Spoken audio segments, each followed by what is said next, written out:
to become desireless. Desireless means what? Not to expect anything in return.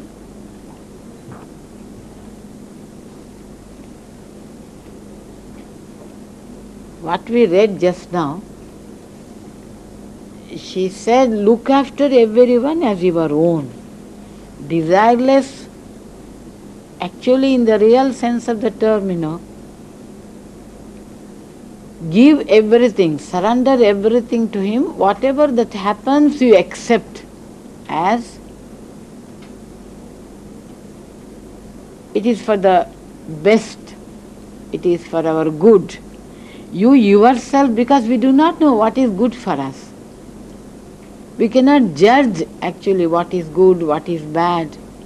So this self-surrender, if we practice self-surrender, then naturally we become desireless. Another method is, desires are coming, isn't it? There are desires. So when we desire something, when we want to do certain things, expect no returns. We want to serve somebody, we want to help somebody, we want to do this work, but expect nothing in return. Do, there it should end, with no expectations. Then you will get no blows, no sufferings. In the very beginning, if I say, crush all your desires, it is very difficult.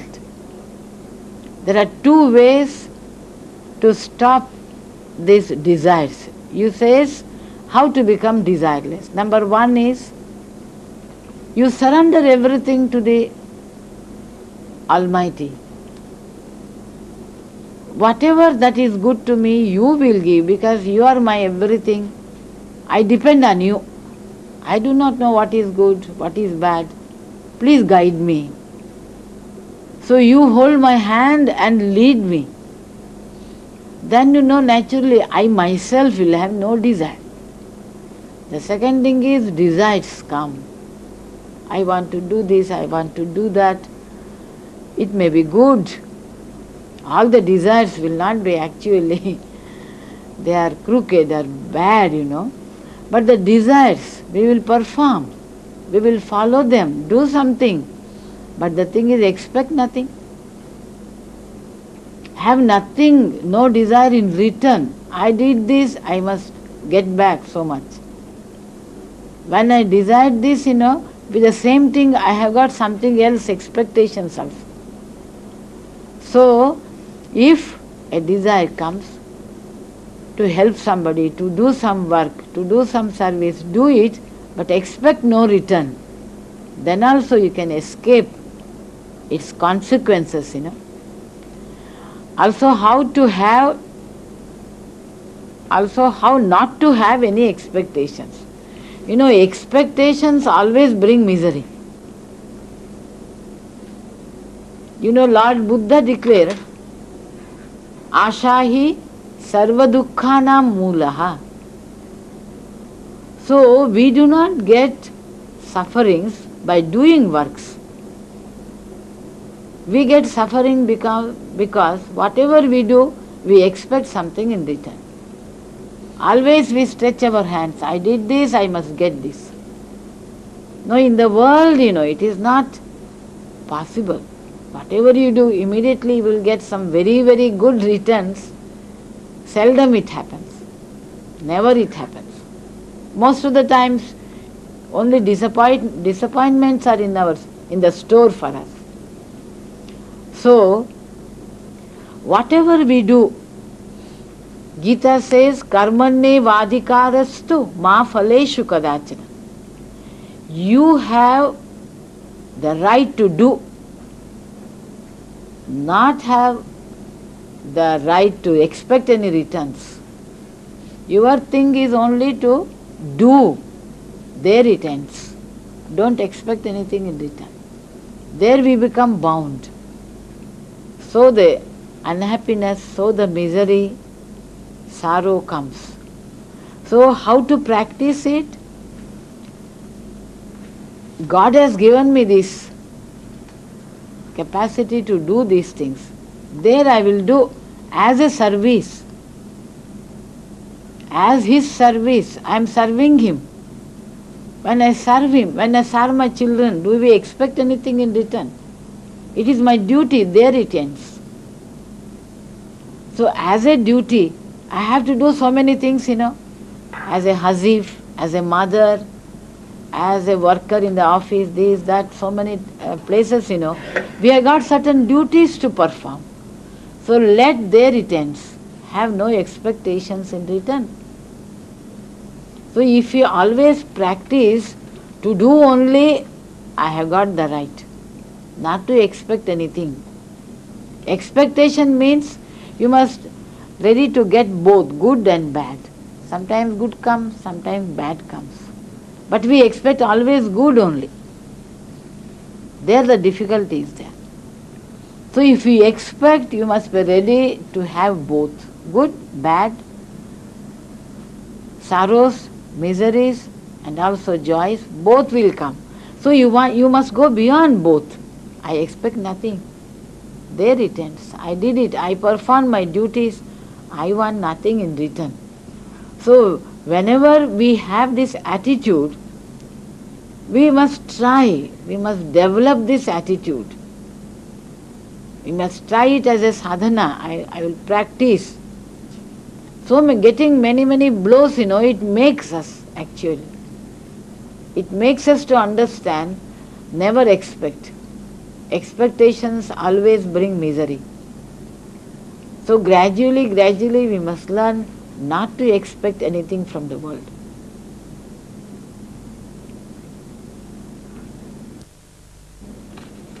There is another question regarding Sri Ramakrishna. Sri Ramakrishna said, no, I think this one. One should develop a relationship with God. The different relationship, Shanta, Dasya, Vatsalya, Sakhya and Mathura, which are listed in the Bhakti Yoga. Now Sri Ramakrishna would shrink when a devotee called him Guru, Father. Oh no, he used to say, I am only the child of the mother. He refused to accept Pagli's desire to be her beloved. He said, I think of all women as manifestations of my mother. It seems from this that the only relationship that a woman can have with Sri Ramakrishna is between a child and his mother. If one can have different relationship with God, if it is not clear to us what relationship is dominant in us, what can we do to find it out? Usually the Guru will tell you what relationship we should have. Now regarding Sri Ramakrishna,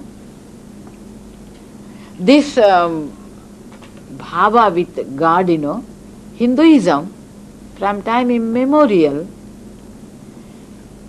it never said only one way, only one straight jacket, only one principle. You must have only this attitude. No. I mean, loko bhinna ruchihi. Each and every one can have his own relationship with the God, with the divine. Why it has been said? Because we are human beings. When we want to actually change our attitude, when we want to divert it towards the divine, it will be easy for us. So you are a woman, you are a mother. So if we look upon the divine as your child, you have this affection, this love and everything, you give it to him. In the Gospel of Sri Ramakrishna, he says, can you love God as a miser loves his wealth, as a chaste wife loves her husband, as a mother loves the child?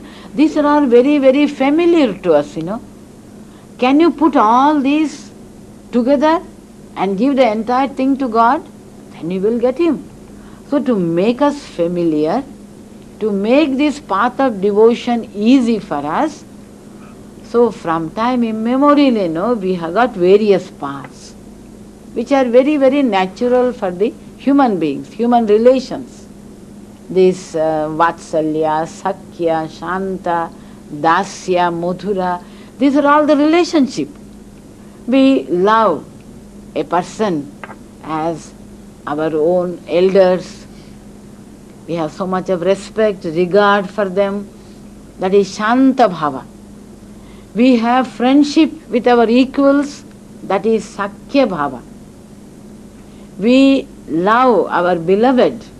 That is Madhura Bhava. And we love the youngsters as our own children. That is Vatsalya Bhava. So like this, so many, our human relationships are there. If you can actually give this, divert this toward the divine, it is easy. These things are very, very familiar, so natural to us. We can do it. We can divert them.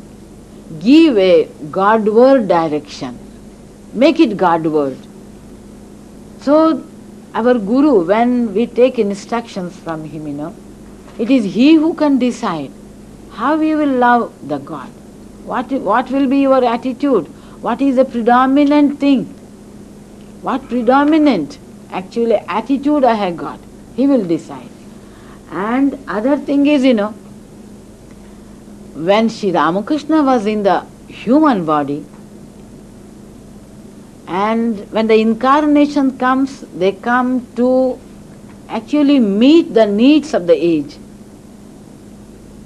When Sri Krishna was there was this Mathur Bhava we read in Bhagavat and all that. But when Sri Ramakrishna came, to fulfill the needs of the age, and incarnation comes. Gods come down to fulfill the needs of a particular age. Then the most important need was there, this rousing, this motherhood. So he believed again and again, and he declared again and again, and he also believed in that this relationship, worship the divine as mother. That is the best. Best for this yuga, best for this age. That is what he proclaimed. So it is for this age. There are these things, anyone which suits anybody can take up. But when a particular incarnation comes, he comes to fulfill the needs of the age. At that time, especially when he was in the human body, what he has come to fulfill, he sticks on to that. This is a particular form which you should take up. So at that time, this Mathur Bhav should not be encouraged. That was not the pattern at that time. That was not advisable at that time. Isn't it? That otherwise, he had married, he married Holy Mother. Isn't it? He could have established a grihastha, a householder life in the ordinary way. But he came to establish an entirely different, a divine relationship. The relationship between even man and woman, live, see, it can be possible. A husband loves a wife because of the Atman, the relationship is of the Atman that has been declared in the scriptures. It is not an imagination. We can live, see. So to show it, he has taken up an attitude. He has come with a definite purpose to show it. That renunciation is indeed absolute in the life of Sri Ramakrishna. He is Tyagishwara. He come to show this renunciation in its absolute term. So in that way, when the Pagli wanted, he was so humble. He never wanted the people, it is very easy. He could have taken the status of a teacher. He was a teacher. He was the teacher of the world. Today we all accept The whole world, he is worshipped as an incarnation, as a world teacher. But he wanted to show how humble he was. When Keshav Chandra Sen, when so many devotees of Keshav Chandra Sen said he is the incarnation of Christ, he is this incarnation and that incarnation, they were all telling. And Keshav asked Sri Ramakrishna, what about you? Immediately he said, myself, I am the dust of the feet of the devotees. I am nobody. I am a completely ignorant man. What do I know? Just to show the humility.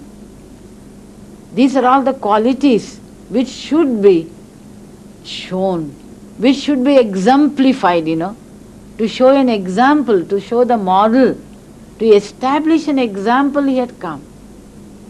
He cannot accept the Madhur Bhava, which is not in vogue at that time, which should not be encouraged, especially when he was in the body. That was not the pattern of the time, which is suitable for the age. That is why when Pagli, that lady, when she said that I am having this relationship, he shouted at her. Of course, immediately Holy Mother came. Holy Mother sent word, why should you shout? Why should you disrespect a woman? Send her to me, I will make her understand. That much of an insult to a daughter of her own, she couldn't stand. So she sent word, why should a father scold the daughter? If she has done anything, send it to me. I am here, mother is here. I am here to teach her. What right have you got to scold her? When the mother is still there, I am here, I will teach her what should be done. She has done a mistake, I will correct her. So look at the heart of Holy Mother. She can never stand any disrespect to be shown to the woman. You remember, one day she was talking to an old lady. Perhaps she has led a life which was not so very good. Immediately Sri Ramakrishna noticed that and told Holy Mother, why do you mix with her? She is not a good woman. Immediately Mother said, maybe bad previously, now she is good. Why not? If she repents for her past deeds, a person is bad forever. How can that be?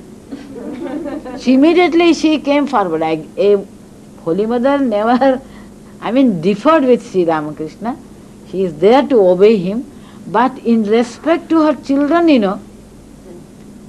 no. Sri Ramakrishna has nothing to say against that. Ramakrishna has said that Babu Ram and others who come to stay and to do spiritual sadhanas in the night, he has ordered, he must be given 2 rupees, another must be given only 2.5, another 3, like that. Mother never cared for all these things. She fed them to the full. One day by chance Sri Ramakrishna asked Babu Ram Maharaj, how many rupees you took today? In the night he was inquiring. Babu Ram said, how do I know? Mother fed me, I ate to the full. It may be 10 or 12 or what do I know?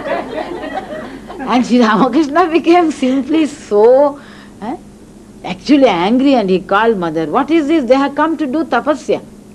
They have to actually keep up vigil. They are not going to sleep. If you feed them so much, they fall asleep only. Mother said, hands off. Giving food and everything is my responsibility. But he said, oh, they had to do tapasya. She said, I will look after it. Don't bother about it.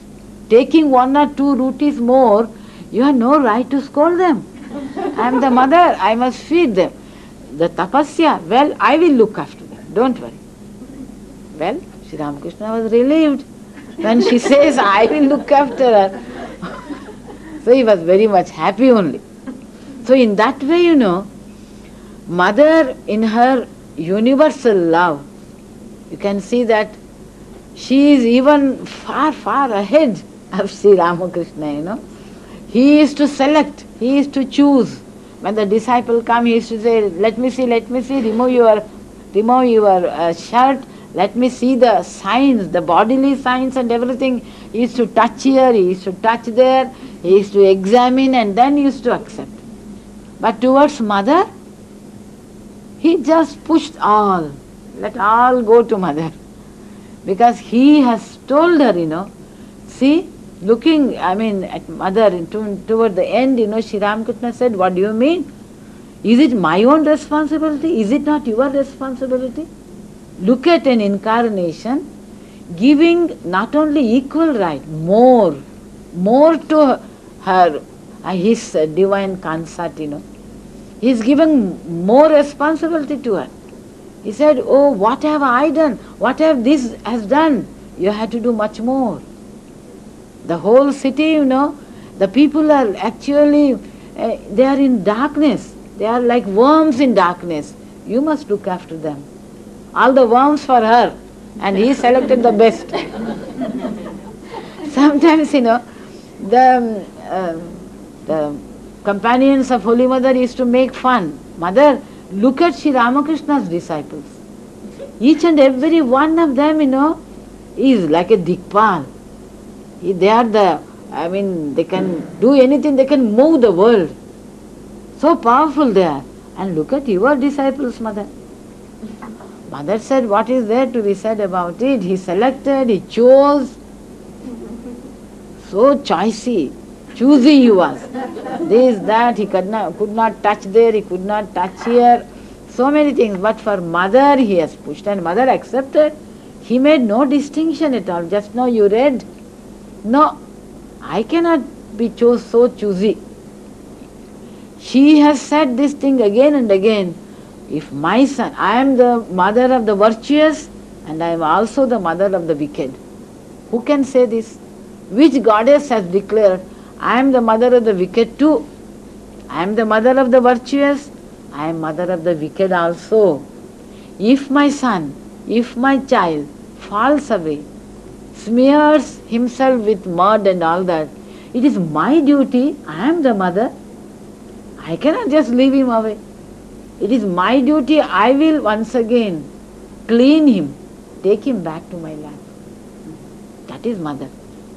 That is the universal motherhood, From the beginning to the end, she has manifested that. That Holy Mother, she came to manifest this universal motherhood. She used to say, my Master has left me to show this motherhood only. One more. Why are some people born severely deformed? Very sorry. Do we all have that experience in our many lives? I don't know whether we all have that experience. We believe, the Hindu religion says, what we suffer today is a result of our previous karma. Previous karma. How easily they accept it. If they suffer. I have seen a lady, who lost her son. The son was a very big officer. After all, hardly 26 years old. Had a road accident and immediate death. What did she say? What I have done in my previous karma that I have to suffer? That I have to suffer like this? What did I do? In which birth I have done like this? So immediately this karma theory is actually in the blood, in the muscles, in the very core of their lives, So immediately they accept it. It is because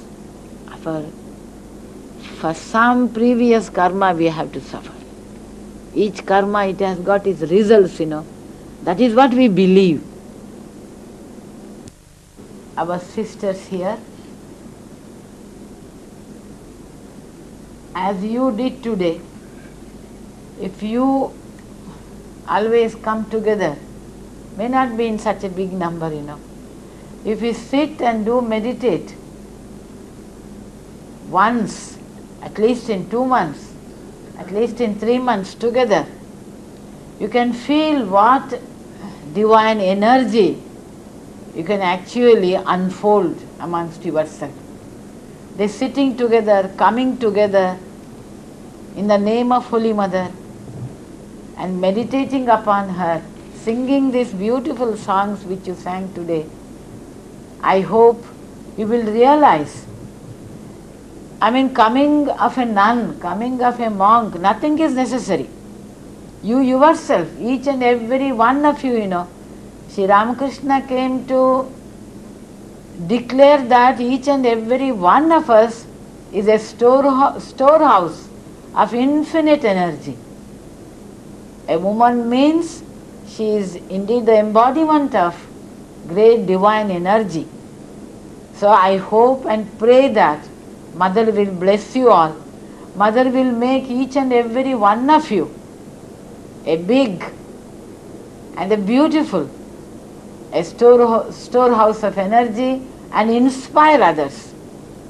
So I hope to hear from you. Once in 3 months you all sit together, meditate upon her, and thus if you call upon her, it will not be late for her to come and reside here. May Mother bless you all. May Mother be enshrined in the hearts of you all. May she shower her choicest blessings on all of you, and each and every one of you is my heartfelt prayers. Jai Ma.